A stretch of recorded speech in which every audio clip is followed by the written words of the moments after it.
Hey guys, welcome back to another episode of The Rise. I'm Bridget Howard, and here with me today is Taylor Davis. Taylor, thanks so much for joining us. How are you?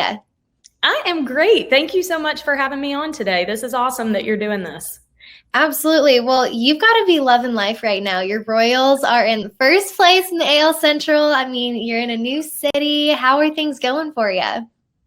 It's been great. It's been a whirlwind. I feel like that's the best way to describe it. I moved out here from Charlotte, North Carolina, so about a 15-hour drive out here about 2 days before opening day. So I really jumped in to the thick of it and immediately got going. But the season's off to a hot start, so it's been a lot of fun so far.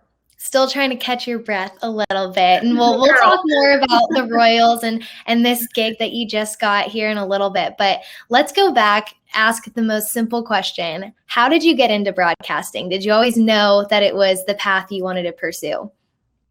I did. I was somebody who had a pretty clear idea of what I wanted to do with my career. I was always very career-oriented, career-driven. As soon as I got to college, I knew what I was there for, which was super beneficial because then I spent all 4 of my years at Auburn really pouring into that path, which I credit Auburn so much for my preparation for this industry. They really did a great job in preparing all of us in that department. But I started in production, actually. I started as a PA, bottom of the totem pole, but I was at ESPN, which, I mean, when you're graduating college and you have an opportunity to learn from the top, that was too good an opportunity to pass up. I did have some on-air opportunities for local markets, and I took that chance in going the production route instead. And believe me, there were a lot of naysayers and discouragers telling me that that path was not going to work out and that starting, in production was not going to transition to talent. And luckily it did, and they were incorrect, because I think the reality is no path to this career is the same. Everyone's is going to be different. And it's a quickly evolving industry. I think if you go back several years, it was kind of a, set in stone, you go through local to get to a network or a national deal. But nowadays with the, development of social media, digital, I mean, people can have their own functioning channel on YouTube. The path is different. And so I felt like if I had an understanding of how all the processes worked, what is everyone doing in a control room, in a truck, if I have all of that in my arsenal, I will be better equipped to represent a network in front of the camera, knowing what everyone in my earpiece is up to and dealing with. So I went that route, and I'm so grateful that I did. I think that my production background has served me exponentially in a reporter role. And after that, I kind of slowly, but also quickly at the same time, if that makes any sense, transitioned into the talent department at ESPN and began working as a sideline reporter for college football, and then have gotten gigs with a couple professional teams as well. So that's kind of the trajectory, not the most common one, but one that I think suited me best.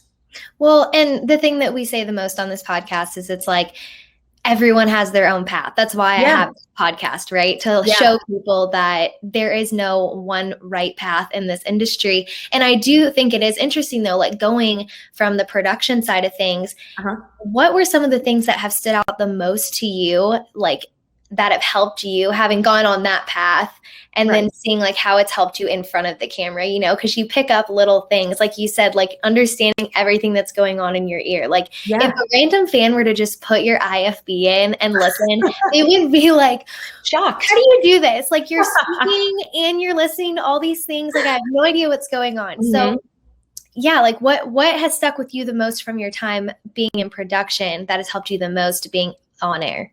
Totally. I think it gave me such an appreciation for all of the positions that I now work with on a day-to-day basis, even PAs. I mean, like I was in their shoes. I know what it's like to packed the bins and mailed the shipments out to site. And then, I progressed in that way too, to where I was doing graphics producer and wired producer. And so being in the control room, in the truck, I know what all a director and a producer, they are dealing with so much in any given time.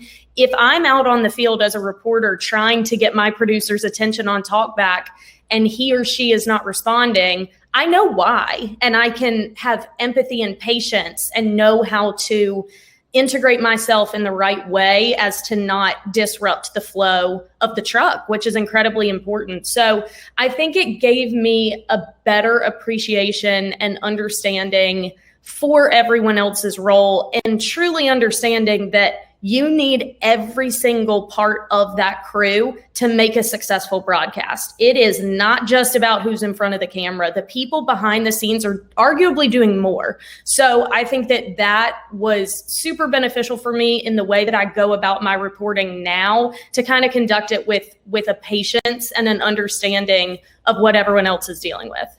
What was the transition like for you? You said it was like slow but fast to move to the talent department. Yeah. What was that like? Because I know sometimes when you enter the industry as being like on the production side of things, people just see you as being on the production side of things. And it's hard for them to be like, oh, she wants to be on camera. Like, let me see her in that light. Right. So what was that transition like? How did you kind of put yourself out there and say, hey, I want to be in front of the camera? Yeah, it's funny. I think back on that time, and when I say it was both slow and quickly, when I was in it, it felt like turtle speed. Like I felt like it was taking so long.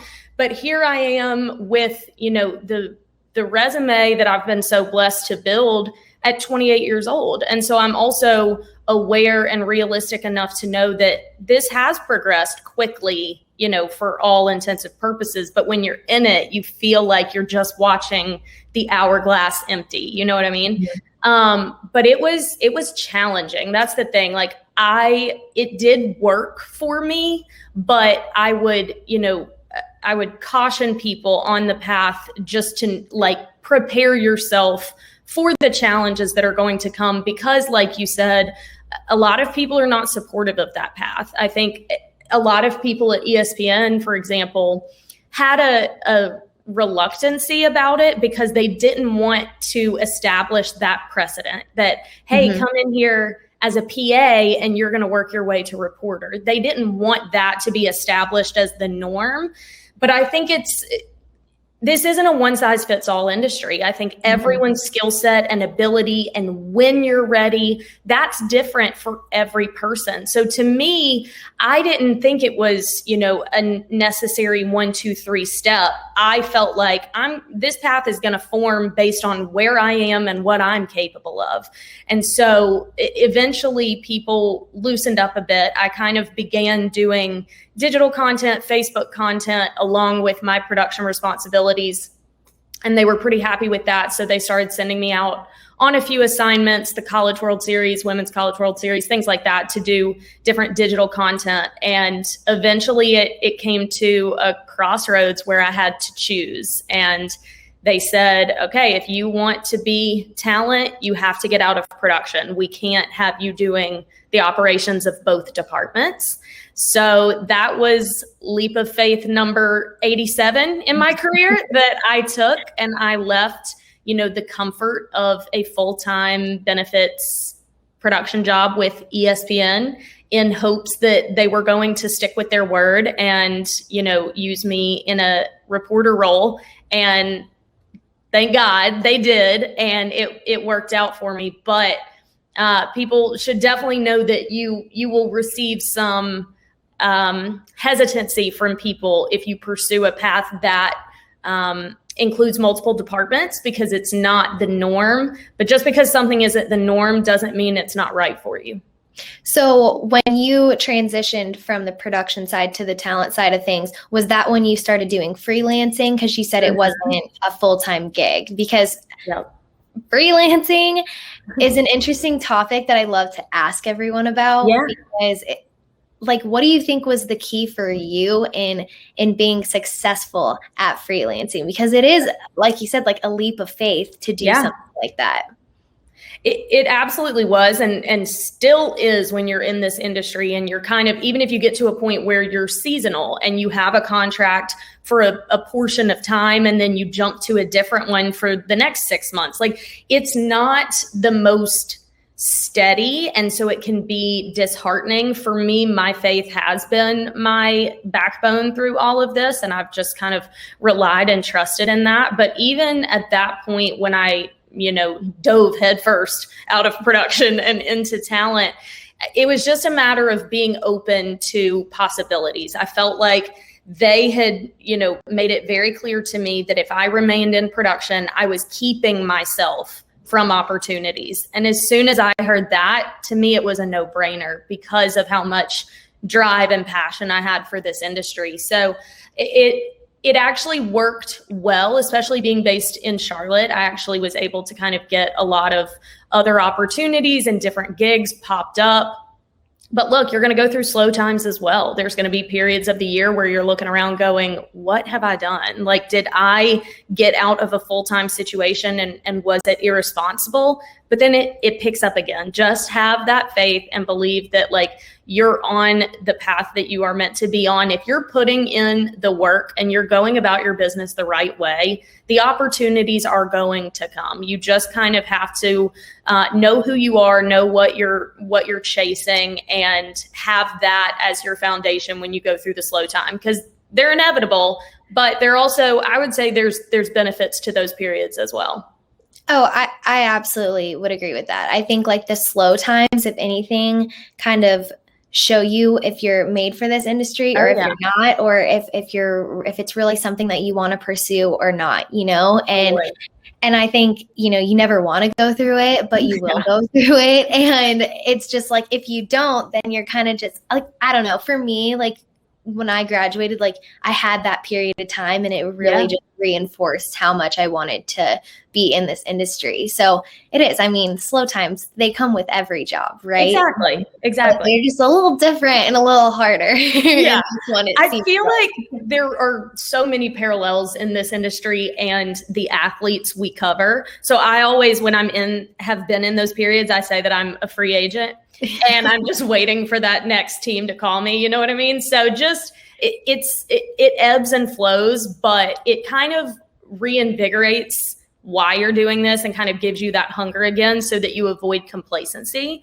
And if you take advantage of those times to get creative, start spitting out your own content, do some of the, like what you're doing right now. This is amazing. Like everyone use that time to kind of be assertive and proactive and keep yourself busy. Even if you're doing it for $0, there will be benefit. You'll see it down the road.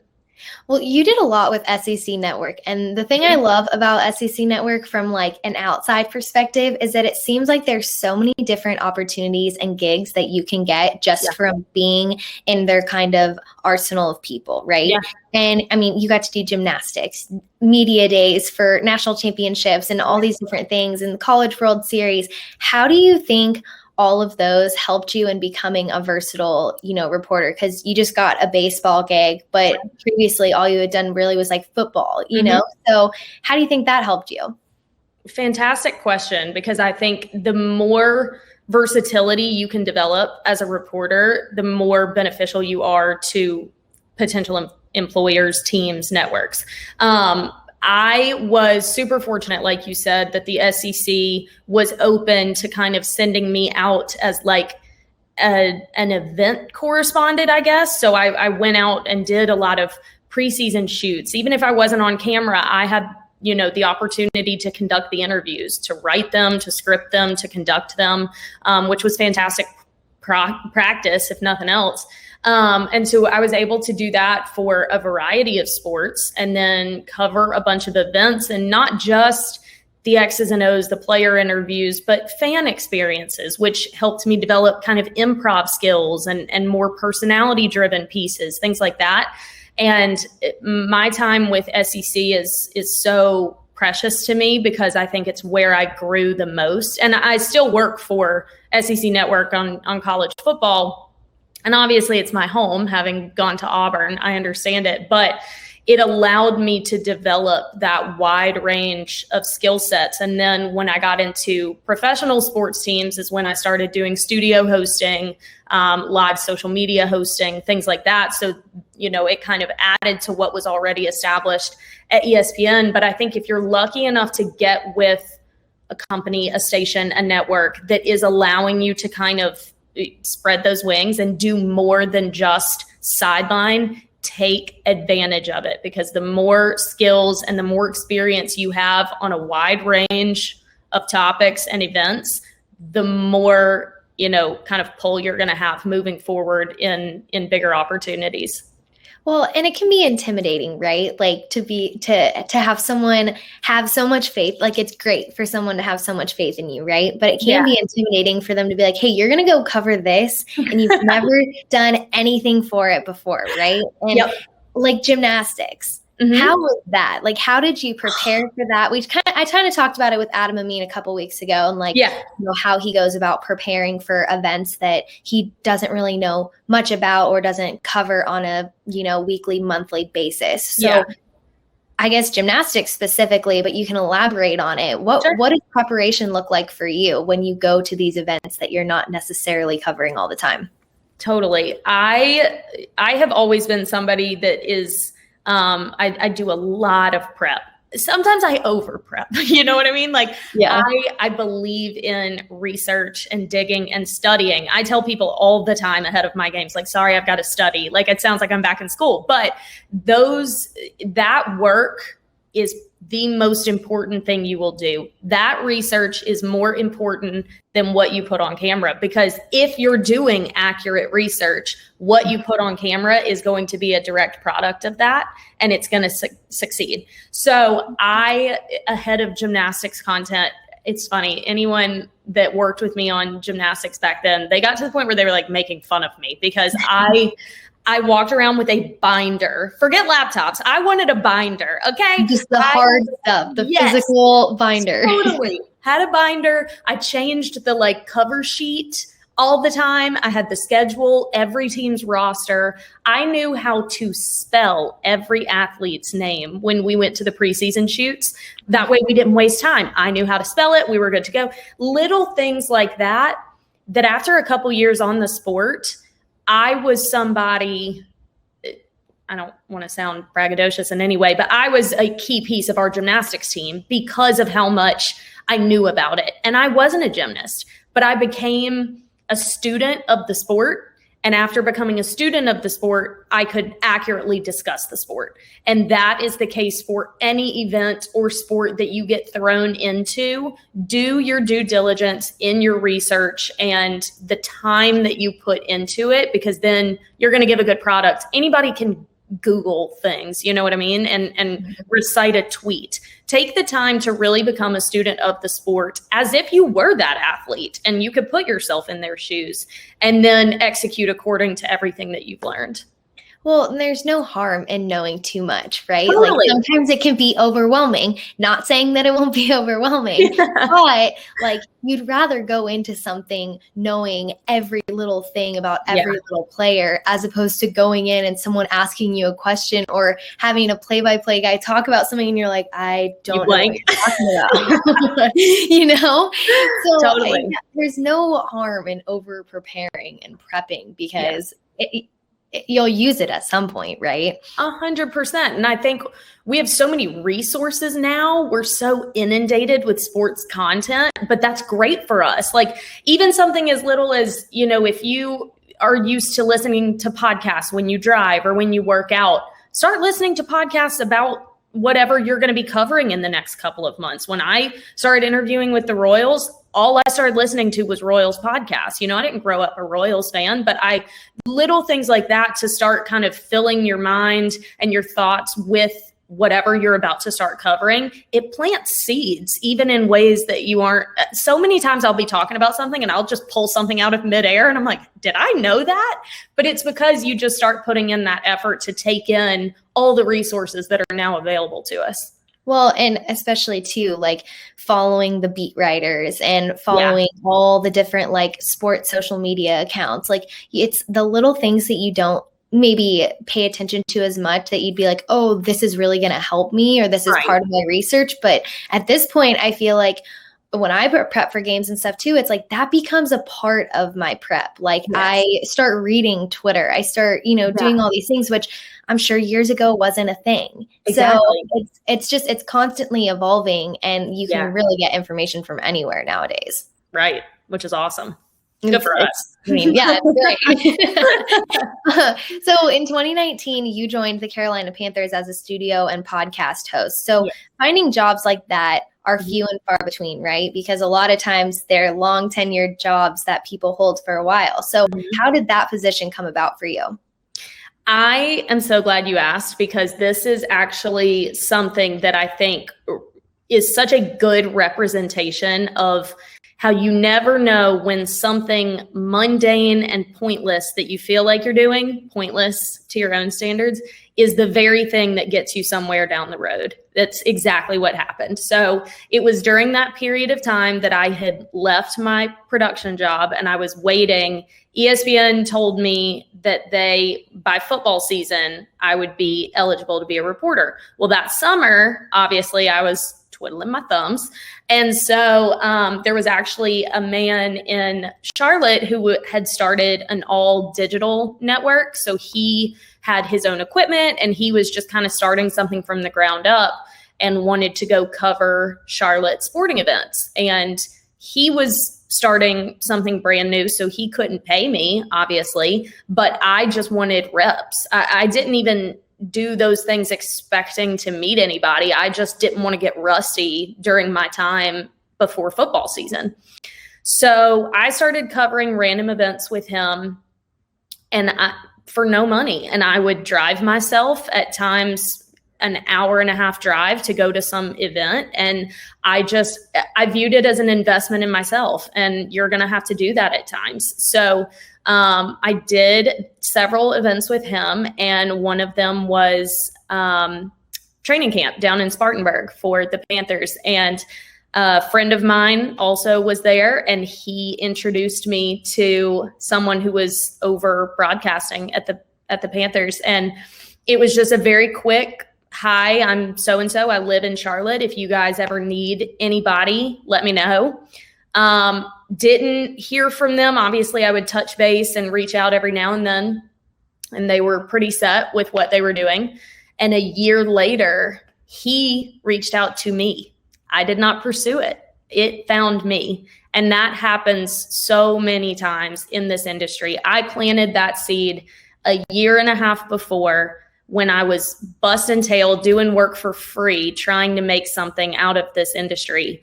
And that seed grew, and I saw the fruits of it a year and a half later. And I got an email from them saying that they were going to start doing a new live studio show, and would I be interested in hosting? And I remember that moment so vividly. I started crying because it was I actually saw the result of something that seemed pointless. And it was such a great reminder that you just throw darts at the board, throw as many as you can, because eventually you're going to hit bullseye. You just have to be patient and put in the work.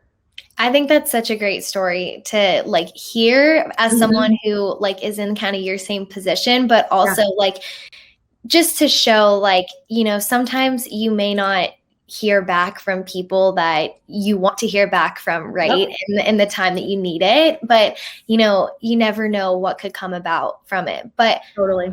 I want to ask you, because I know as like a young broadcaster, and I've had this question asked for me a lot too, is like, what's your kind of policy, so to say? I don't know if that's the right word, but when reaching out to people and like following up on your connections, because I feel like a lot of times people are nervous to reach out to people and because they don't want to annoy them, right? But you're not being annoying. You're just wanting to put your foot out there and like stay in front of the right people. So what's kind of your policy? I don't know what, that's not the right word, but I know what you mean though. Criteria? I don't know. Yeah. No, you're absolutely right. And there is a fine line, okay? Real microscopic line between being, persistent and showing, that you're proactive and you're assertive and being a pest. And there very much is, you can cross over into that point where people aren't interested in working with you because you don't seem to have a respect for their time and their workload. You never want to come across as that. Rule of thumb, if you have any kind of interaction with someone via phone call, meeting them in person, even if it's just a quick hello, follow up and thank them immediately. And I also always send out, touch base emails if I have any kind of update in my career. If I, have taken on a gig for a few months, if my demo reel has been updated, those are always great times to go ahead and send them out and just say, just want to touch base. Here's what I'm up to. Here's my updated reel. If you're in the need for somebody, I'm available. Those are always kind of a good push, and it will be received well because it had a purpose behind you reaching out. I just would err on the side of caution as far as time between emails if you didn't get a response back. Because I know so many of my football bosses at ESPN, for example, I don't know how they do all that they do. There aren't enough hours in the day for what these people are doing. And so they may receive an email in the thick of season from you. They very well could have put it in their file for future reporters, but they just didn't respond back to you. Mm-hmm. Just be patient. I don't think you need to reiterate a week later, hi, just checking in to make sure you received my email, because it shows a lack of awareness.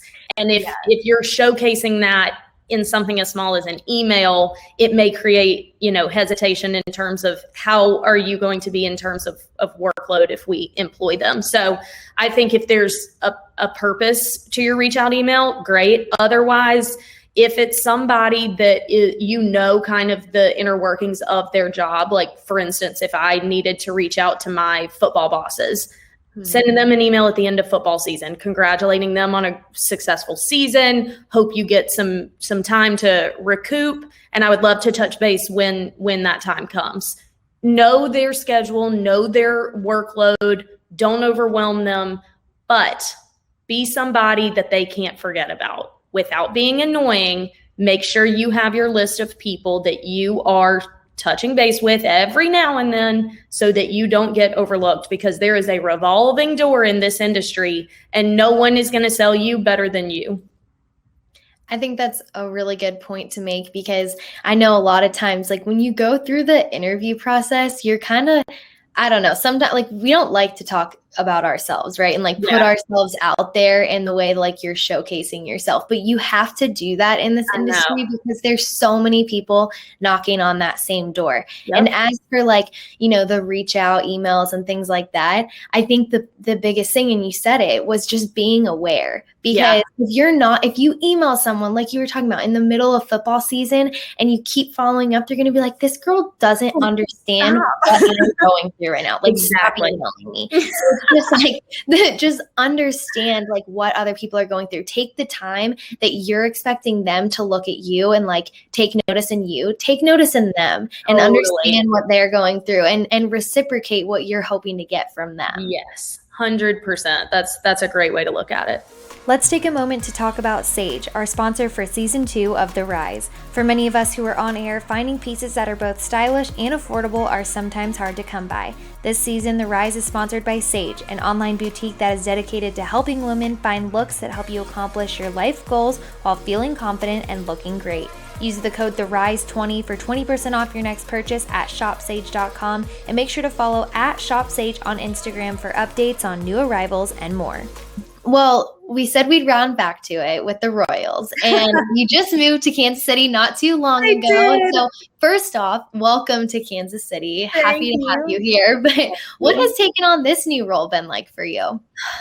It's been wild. And again, completely, pun intended, out of left field. I did not see this coming at all. I had been in Charlotte for almost 7 years and had gotten very comfortable in Charlotte, but sometimes your comfort zone is your own worst enemy because it prevents growth sometimes. And I think after the pandemic, right, we all probably felt this way, you kind of reevaluate some things and you wonder, should I be doing more? Should I be taking risks? I took so many risks in my career early on, and then I didn't really have to anymore.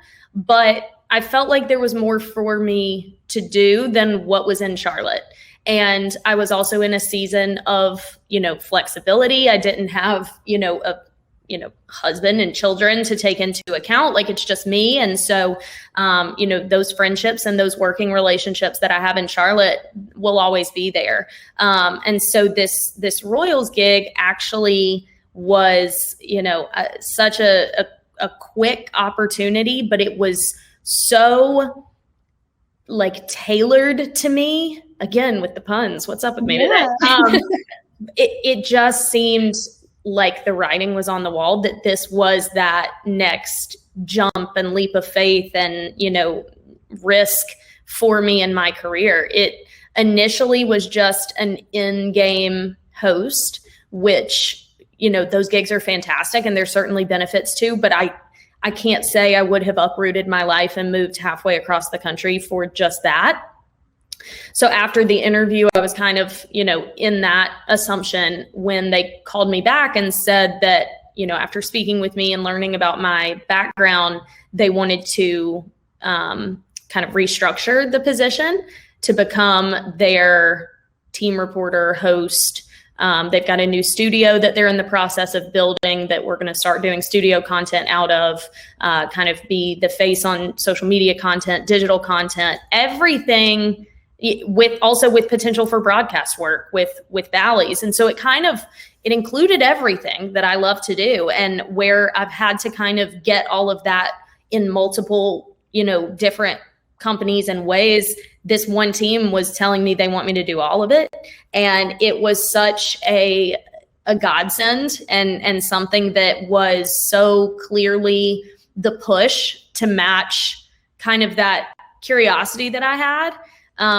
And kind of, shoved me out of my comfort zone, not pushed, shoved, kicked my tail out of my comfort zone. I didn't know a soul moving out here. I had never stepped foot in the city until I was unpacking at my new apartment, which I decided to live in sight unseen. But I just think that sometimes experiences like that are the very ones that challenge and develop you the most in this industry. And so far, I'm a month in. The content that we're getting to do and the resources that the Royals have to execute all of it, and the support that I have from everyone at the team wanting to develop this position and kind of see it become something that it's never been before, I feel completely honored to be the person that has that opportunity.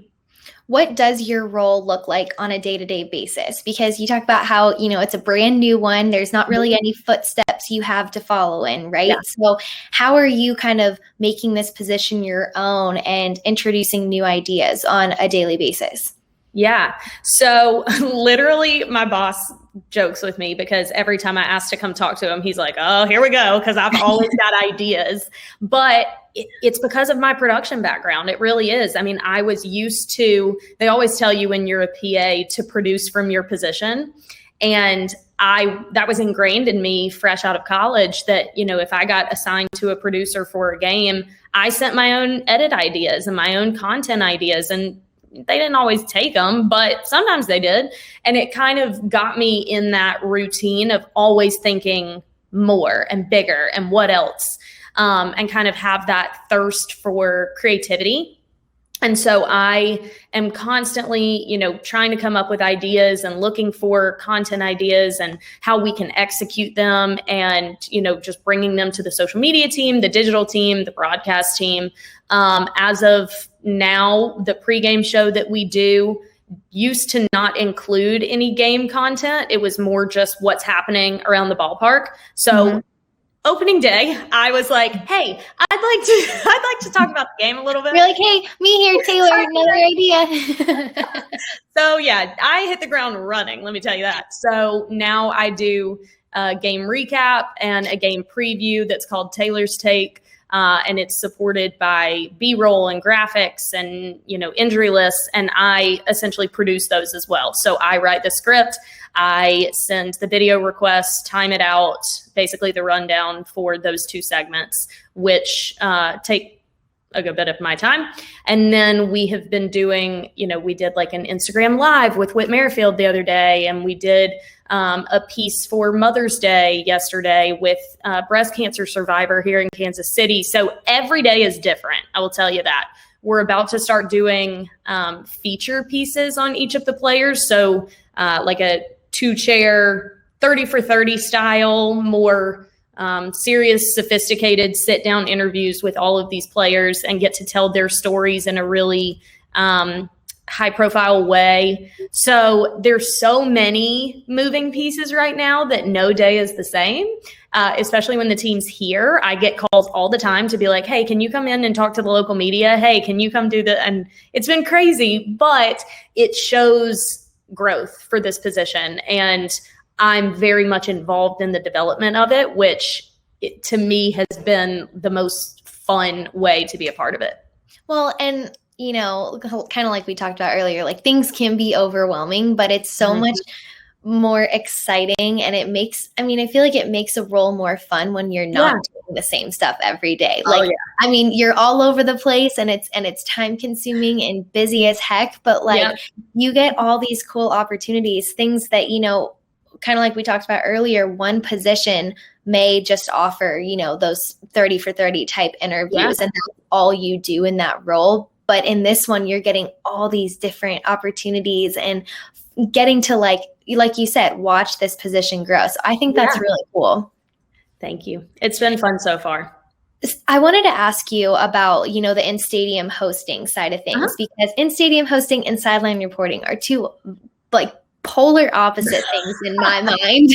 Because you show a lot of personality in stadium, and sideline, you're only on camera for maybe a minute or less, right? So how do you handle those two different roles?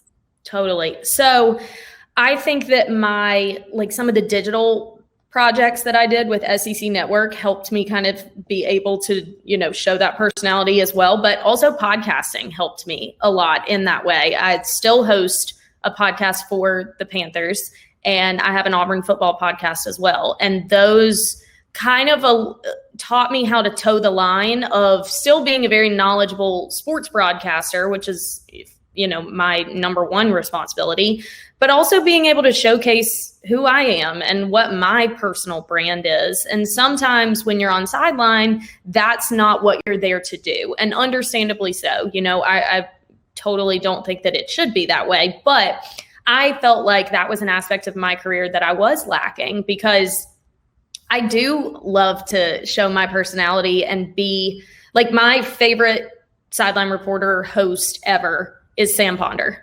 I think she is bar none fantastic. And what really drew me to her early was that I felt like when I was watching her, she could be on my television screen or she could be sitting with me on the couch, and she would be giving you the information the exact same way. She was just so real and so easy to connect with as a viewer. I always wanted to be that. And I think if you know that about yourself and know that about your brand and what you want it to look like, navigate what opportunities you take as to help, develop those. And so this role, including some in-game stuff, I was like, well, that's kind of tapping into the personality and improv, because look, it's live. It is live in front of thousands of people. No future employer is going to look down on the fact that I did that, because it shows my ability to adapt and adjust and work on the fly. And so I saw a huge benefit in it. And the reality about this industry, you're always going to feel like you have further to go. I don't think we're all ever going to get to a point where we think we've done everything we could. That's just not our nature. You have to be so driven to be in this industry that I think that for me, I saw what I wanted to add into my arsenal and what I wanted to do more of. And the fact that this included that, I was all for. And it's teaching me how to kind of flip the switch and know when you can show that, when it's good to show that. And then also how to, go back to conveying the information, telling the stories effectively. If you're able to jump between the two, that versatility is going to benefit you tremendously. No doubt. Well, I know that it's really soon to ask this question, but I always like to ask everyone because you're still settling into your new gig. Yeah. But what do you hope to accomplish as you look ahead to the next few years? Yeah, gosh, it's funny. I feel like what I've wanted and what I, was striving for has changed so much over the past few years. A lot of it because a lot of those dreams have become reality. I mean, I used to joke when I was in college that I would be a janitor at ESPN. Like if they would hire me to do anything, I would do it. And then once I started working there, I was like, I will report on ping pong. Like I will do, and no disrespect to ping pong players out there, I'm just saying. And then I have been a sideline reporter for ESPN on college football. I actually get to say that. And the reality that was once my dream is still baffling. And I don't know if you ever get used to it. And I hope I don't, because I think it will be the very reason that I keep pushing and keep improving. So I think at this point, I just want to see, my skill set continue to evolve, continue to develop. Obviously, my ESPN, college football has been very solid. That is still happening. I will still be on the sidelines for college football this fall. I have been, mostly ACC network or SEC network. I would like to see it become more E1, E2. I've had the opportunity to do some, but I would love to see those add up. And I would like, more studio hosting. I actually really enjoy it. And I think it allows you the opportunity to showcase that personality, but still be a respected sports broadcaster. So I would like to see more studio opportunities evolve, whether it's here with this Royals studio or somewhere else that I haven't even, thought of yet. I want to see, growth continue. But I think such an important thing for all of us in this industry is to not be so fixated on where you're going that you don't pay attention to where you are. Because like I said, we're all so driven in this industry. You have to be. And that's a fantastic quality. But sometimes if your drive, if your motivation is simply the future, you're completely ignoring the present and where you are right now, which at one point was your dream. So don't be so caught up in where you're going and some ultimate destination, because the journey and the path and the time along the way is valuable and it's important and it's progress. And that's all any of us are striving for. So just be appreciative of where you are to the point that you can kind of, celebrate those moments and not be so fixated and kind of looking through a narrow lens toward the future, because then you're not appreciating the journey that you're currently on. I think that's like the best way we could have rounded out this podcast is talking about, just because it's so easy to get caught up in the future. Mm-hmm. And like my all-time favorite quote that I say is be where your feet are. Yes. Because it's like, don't stress about, the future and what's next, because like you said, in this industry, I feel like everyone is always like, what's next? What's next? I mean, I'm a culprit of it. I just asked you the question. Right. But, it's like we're so stressed about what's next. But then it's like, you just have to take a step back and realize like all that you have accomplished in your career. And especially during a time like the last year, right? Where like sports was on hold. And I think it gave a lot of us time to reflect. And, I think it was a good thing. And, it wasn't for a lot of people, but I think in a way that it was good for a lot of people. So I'm excited to see all that you have going for you with the Royals. Hopefully I'll make it out to the K and be like, oh, but I'm excited for you. And I think, I'm just excited. I love talking to everyone on this podcast and seeing, what they've accomplished and all the things that they have ahead for them. So I'm excited for you.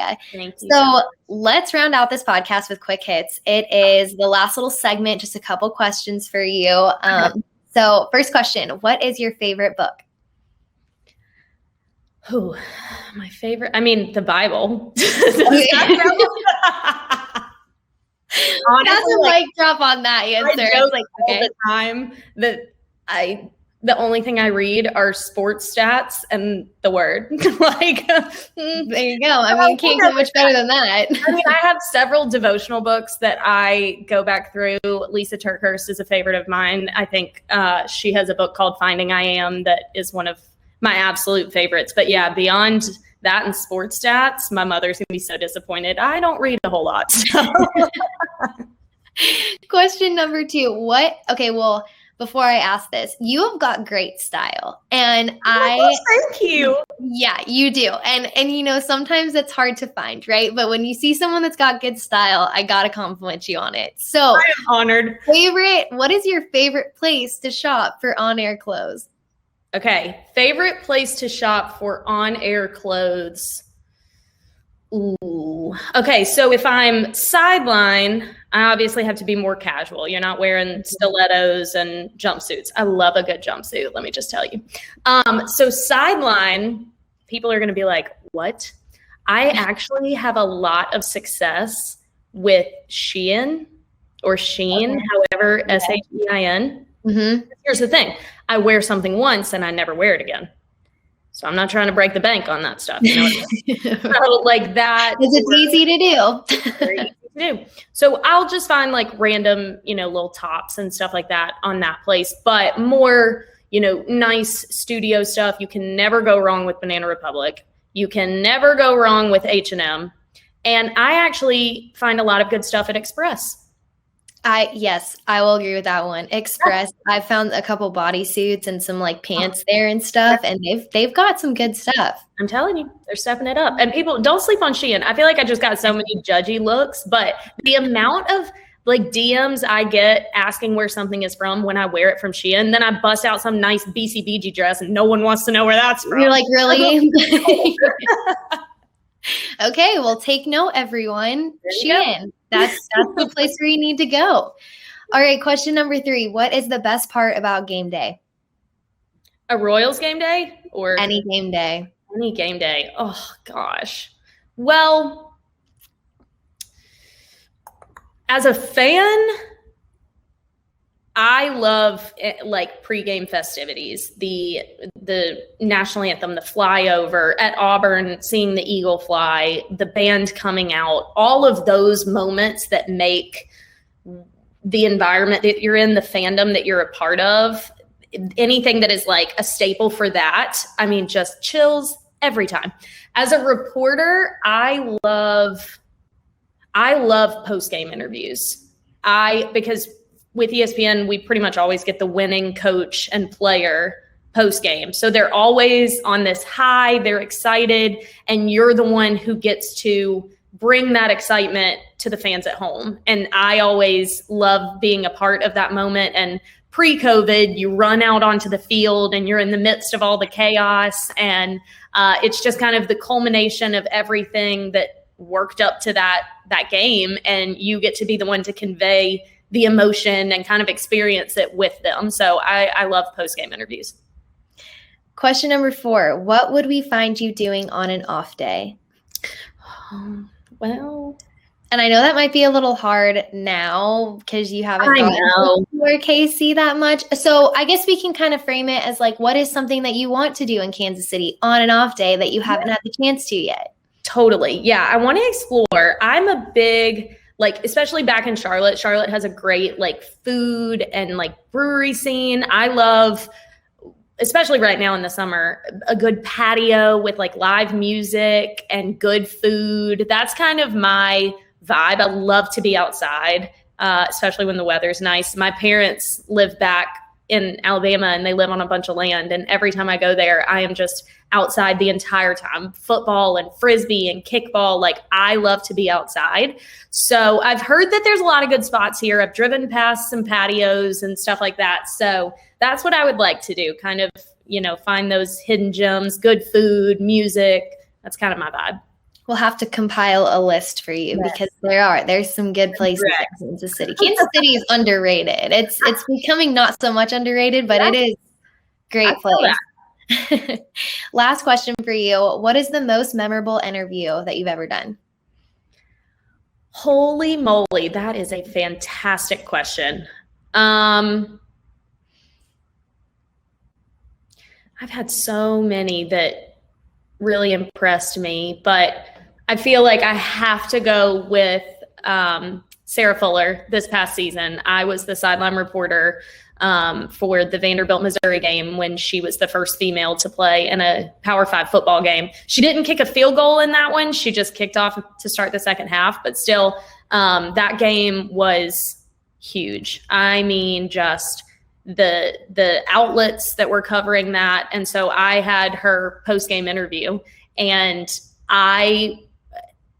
that moment, I guess, was just, it was the first time that I did an interview that no one else had. You know what I mean? Like, you interview all these guys, and obviously I've interviewed big name athletes and coaches, and it's been fantastic to have those, in my wheelhouse. But this was one that hadn't been done before and was a first in sports history. And I got to be a part of a first in sports history. And that is a bit more rare and something that I was super, super blessed to be a part of. Definitely something to cherish. I remember that game, and I'm sure, as from a fan's perspective, like, it was very cool and awesome to witness, but I can imagine from your perspective, it was just a whole wave of emotions. Totally. Well, Taylor, this was great. I'm so glad you were able to come on The Rise today. I am so excited to see all the things that you continue to do with the Royals and your new gig, and we can't wait to keep watching you rise. So thanks so much. Thank you so much.